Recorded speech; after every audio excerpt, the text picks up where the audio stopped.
Hello everyone and welcome to this week's edition of Environment Matters. I'm Mike Huff. It was the largest single-day volunteer event in the country, and then the pandemic came along. But 2 years later, the Ohio River Sweep is still going strong.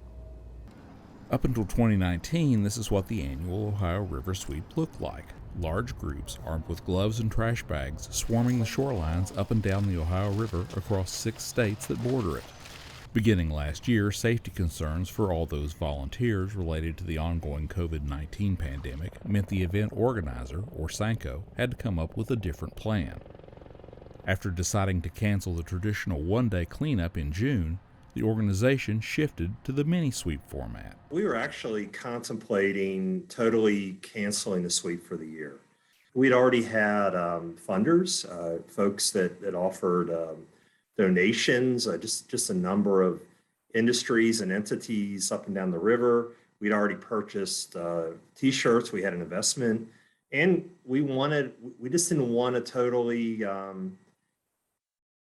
cancel the project. And so we did some brainstorming, and the idea of doing mini sweeps came up. And at the time, if we can all remember COVID, the idea was keeping the numbers of folks under 10 people or less. That seemed to be pretty well consistent with the state health departments, the CDC, the guidance from our governors. And so we kind of put that together and said, we can do mini sweeps and get folks out on the river.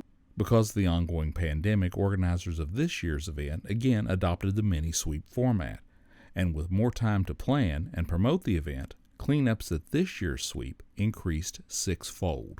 We were able to conduct around 150 of these mini sweeps. I know I was able to participate in 2 of the mini sweeps, and so they're very successful, very flexible, and again allowed us to really showcase how important it is to keep our river clean, our rivers clean. The new format meant anyone could organize a cleanup event anywhere along the river at any time between May 1st and October 31st. And the result? 1,500 volunteers removed around 50,000 pounds of trash. The new format has allowed more flexibility for more groups and more cleanups in more places. It's a success story that organizers hope to build on. Last year, we only had about 25 mini sweeps. So you talk about 150, that's a significant increase. And we had some larger ones. We had a university, Thomas More University, do one. They had a day of service for their students. They had over 60 students participate in a single event. We're hoping to grow that next year. So, with COVID still being around and there's still things up in the air, I suspect we'll be looking at a mini sweep type format next year. Orsanco is the Ohio River Valley Water Sanitation Commission. It was established in 1948 to control and abate pollution in the Ohio River Basin.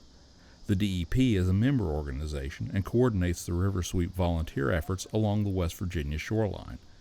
To find out more about Orsanco and the annual River Sweep, visit their website, orsanco.org. For Environment Matters, I'm Mike Huff. Thanks for watching.